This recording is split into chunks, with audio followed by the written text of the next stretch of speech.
नमस्कार दोस्तों, स्वागत है आपका अपने YouTube channel bio hub by Virendra sir पर।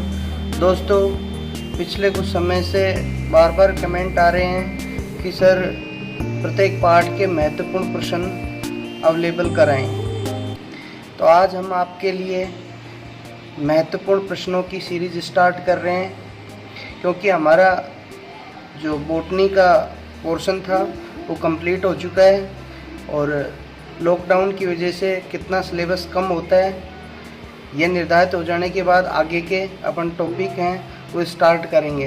इतने जितने पाठ पढ़े हैं उनके महत्वपूर्ण प्रश्नों की सीरीज हम आरंभ कर रहे हैं। जो साथी हमसे नए जुड़ रहे हैं वे कृपया करके हमारे YouTube channel bio hub by Virendra sir को लाइक, शेयर एवं सब्सक्राइब अवश्य करें।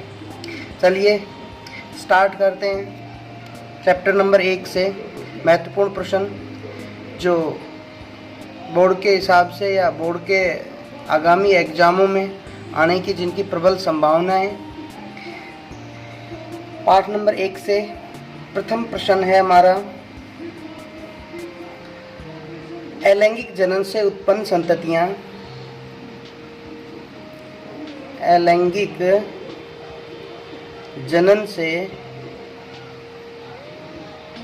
उत्पन्न जो संततियां होती हैं क्लोन होती हैं। अलैंगिक जनन से उत्पन्न संततियां कैसी होती हैं? क्लोन होती हैं। क्यों? ये बोर्ड ने पूछा हुआ प्रश्न है कि अलैंगिक जनन से उत्पन्न जो संततियां हैं वो क्लोन क्यों होती हैं। तो भाई, हमने अलैंगिक जनन के अंतर्गत पढ़ा था कि अलैंगिक जनन से जो उत्पन्न संततियां हैं वे अलैंगिक जनन से उत्पन्न संततियां शारीरिक एवं आनुवांशिक, शारीरिक एवं आनुवांशिक रूप से जनक के समान होती हैं, जनक के समान होती हैं।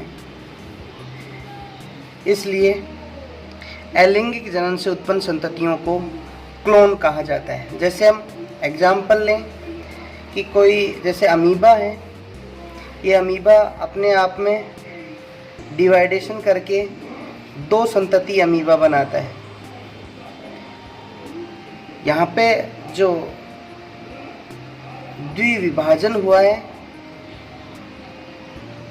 वहाँ पे किसी प्रकार का अर्धसूत्रण नहीं होता, अर्थात गुणसूत्रों की संख्या है वो हाफ नहीं होती है, और ना ही किसी प्रकार का निषेचन यहाँ पे होता है। अर्थात कहने का मतलब है कोई जनक जीव है वह अपने आप को डिवाइड कर लेता है और डिवाइड करने के उपरांत जो बनी संततियाँ हैं वे शारीरिक और आनुवांशिक रूप से जनक के समान होने के कारण ऐसी संततियों को क्लोन कहा जाता है। क्लोन का मतलब होता है कि भाई जो संततियां अपने जनक के समान होती हैं, एक तरीके से कॉपीज होती हैं, जनक की कॉपी होती हैं या जनक के हूबहू समान होती हैं।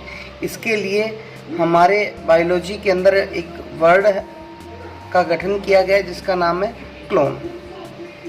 इस प्रश्न को बोर्ड ने दूसरे तरीके से भी पूछा है कि अलैंगिक जनन से उत्पन्न जो संततियां हैं वो शारीरिक व आनुवांशिक रूप से जनक के समान होती हैं।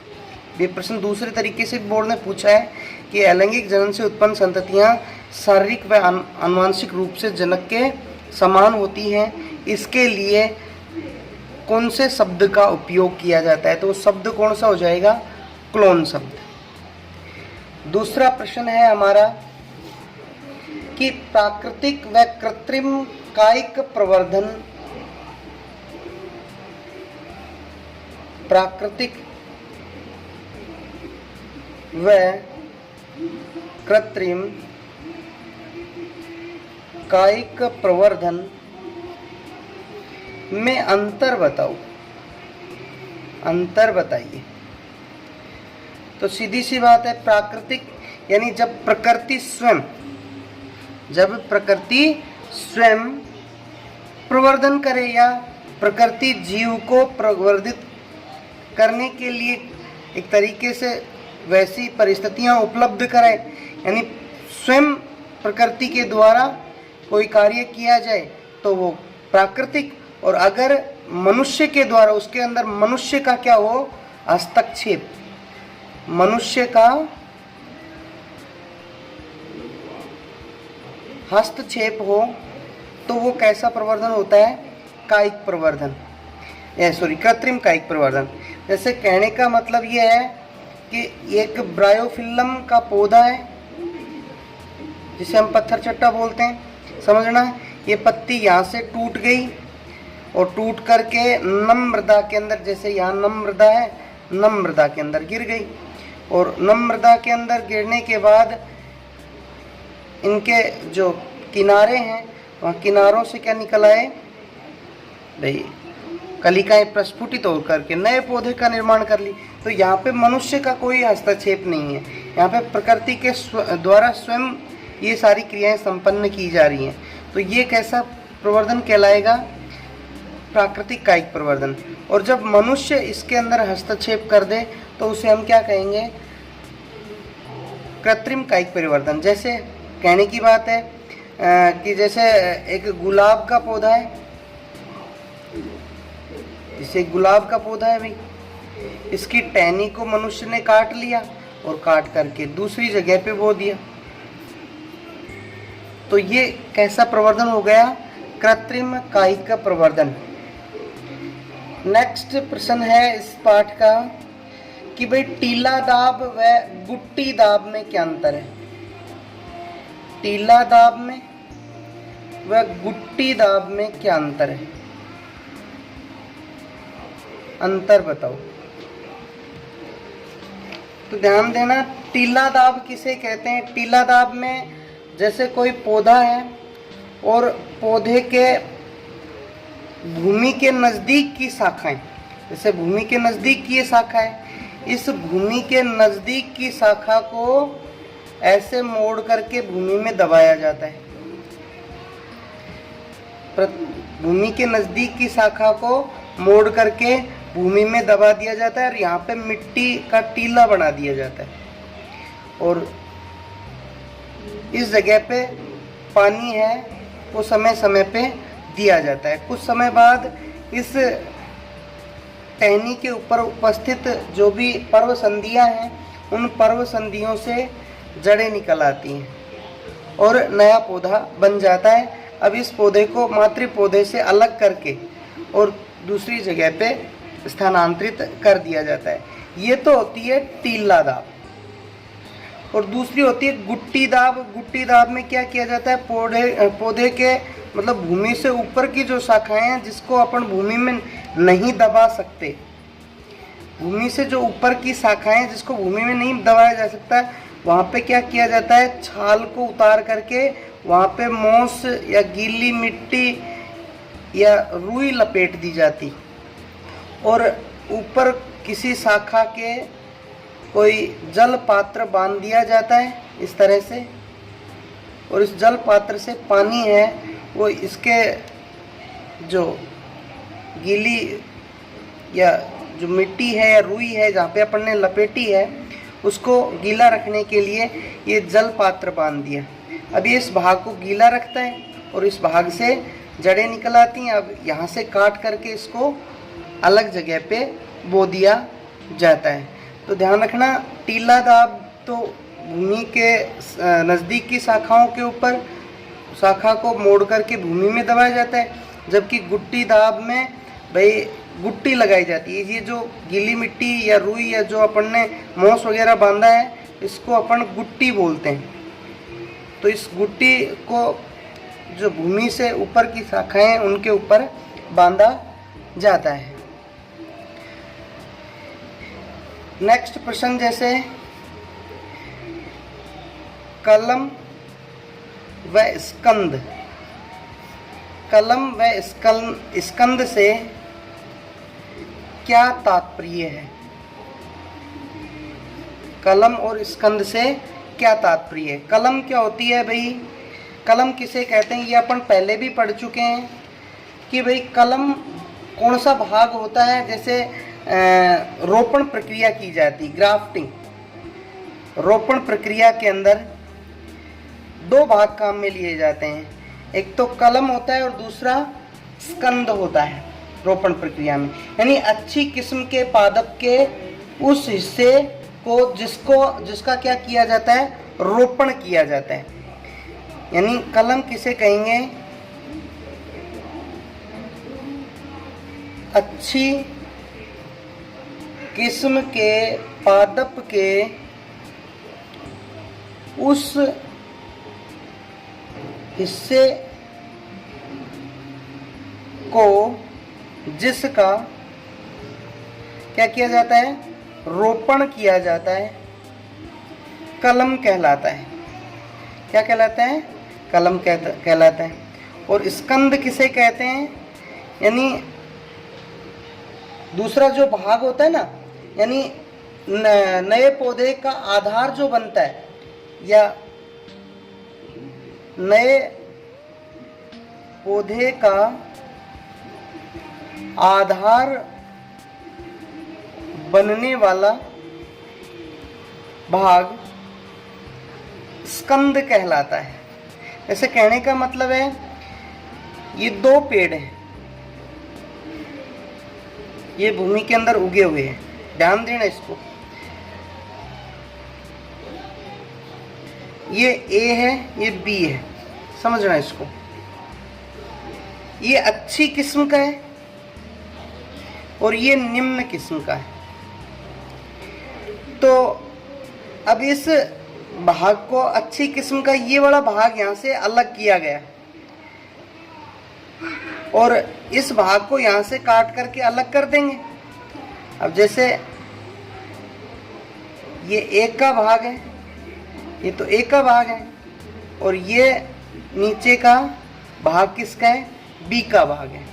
अब ये तो क्या कहलाएगी, कलम कहलाएगी, और ये स्कंद कहलाएगा। अब इस कलम को इस स्कंद के ऊपर जोड़ दिया जाएगा। कलम को किसके ऊपर जोड़ दिया जाएगा, स्कंद के ऊपर जोड़ दिया जाता है। यानी जो शीर्ष भाग है, जो अच्छे किस्म का पौधा है, जिसका रोपण किया जाता है, जिसकी ग्राफ्टिंग की जाती है, उसको तो कलम, और निम्न किस्म का जो भाग है, जो आधार भाग बनाता है, उसे हम स्कंद कहते हैं। नेक्स्ट प्रश्न है, पूर्ण एवं अपूर्ण पुष्प किसे कहते हैं। इस पाठ से अगला प्रश्न आता है,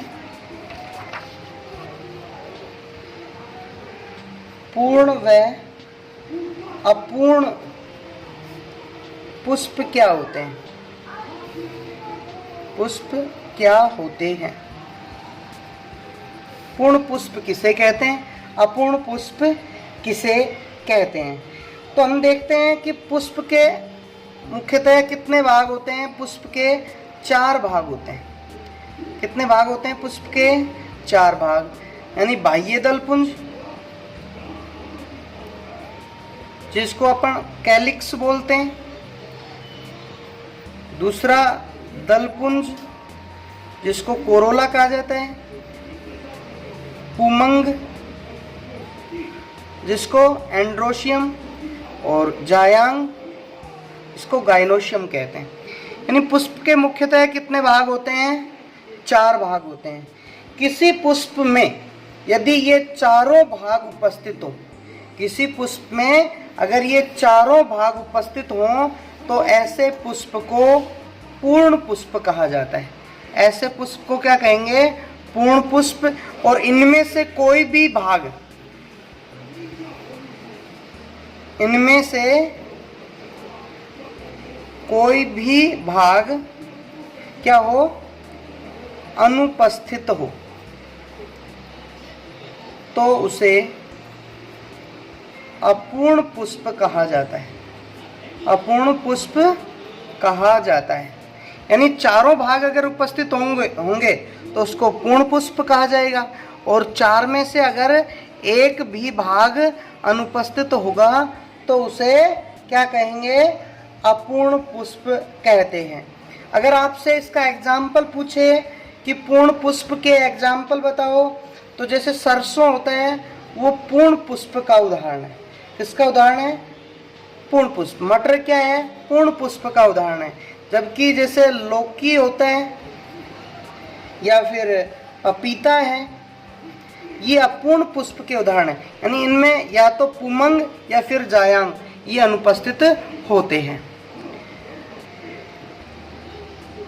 हाँ जी, नेक्स्ट भाई अगर हम देखें तो आवृतबीजी पौधों में पादप शरीर कैसा होता है? आवृतबीजी पौधों का पादप शरीर कैसा होता है? द्विगुणित बीजाणुद्भिद। कैसा होता है? द्विगुणित बीजाणुद्भिद ये शरीर होता है।